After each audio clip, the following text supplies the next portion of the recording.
Hello बच्चों, आप सबका स्वागत है। आज का हमारा टॉपिक है प्रेम विस्तार है, स्वार्थ संकुचन है।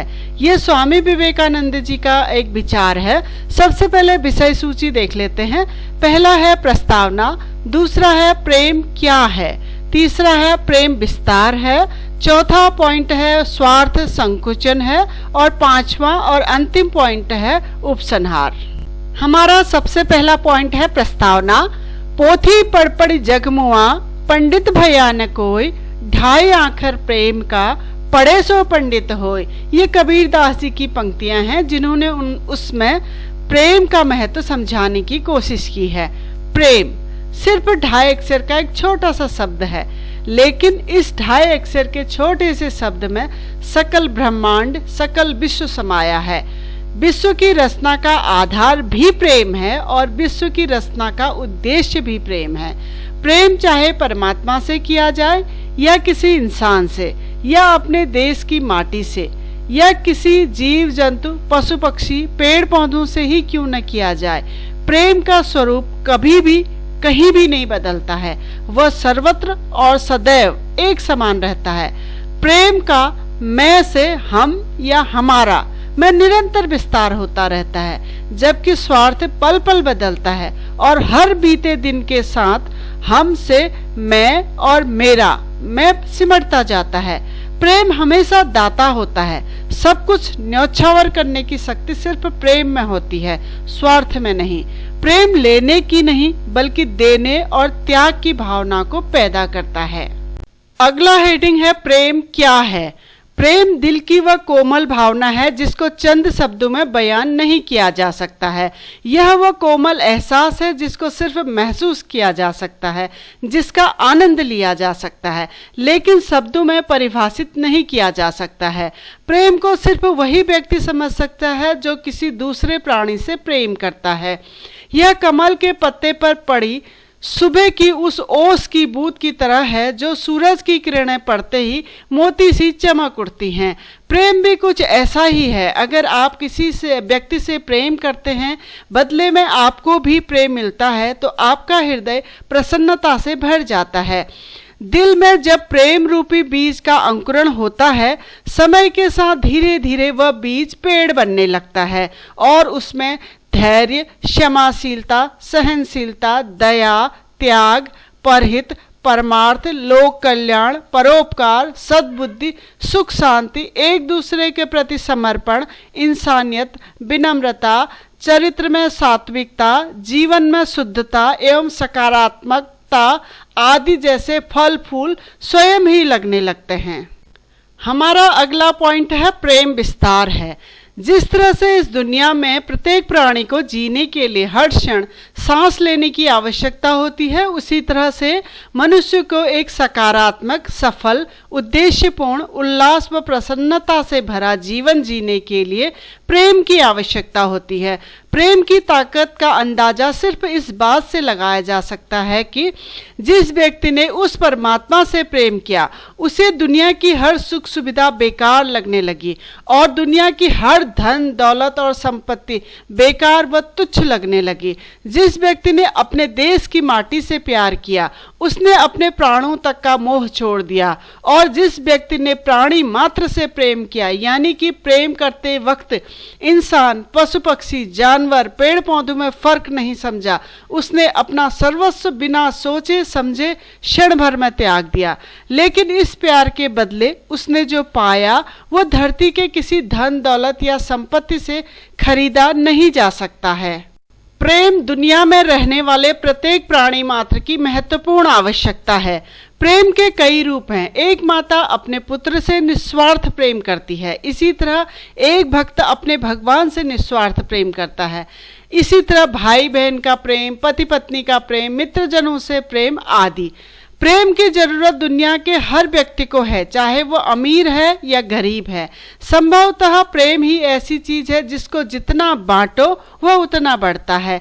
प्रेम की सबसे अच्छी बात यह है कि परमात्मा ने हर व्यक्ति के दिल में इतना प्रेम भरा है कि अगर वह जीवन भर भी पूरी दुनिया में अपना प्रेम लुटाता रहेगा तो भी उसका प्रेम भंडार कभी खत्म नहीं होगा और बदले में उसे जो कुछ मिलेगा वह अनमोल होगा। प्रेम बांटने से आपका दिल हमेशा प्रसन्न रहेगा और विचारों में हमेशा सकारात्मकता रहेगी। आपके आसपास का माहौल हमेशा खुशनुमा रहेगा और आपके आसपास लोगों का दायरा धीरे धीरे बढ़ने लगेगा। यूं कह सकते हैं कि प्रेम खुद अपने आप को हर दिन विस्तार देगा, क्योंकि प्रेम में गजब का चुंबकीय आकर्षण होता है जो लोगों को सहज स्वाभाविक तरीके से अपनी ओर पल भर में आकर्षित कर देता है। बस आपको प्रेम करने या प्रेम बांटने की शुरुआत करनी है।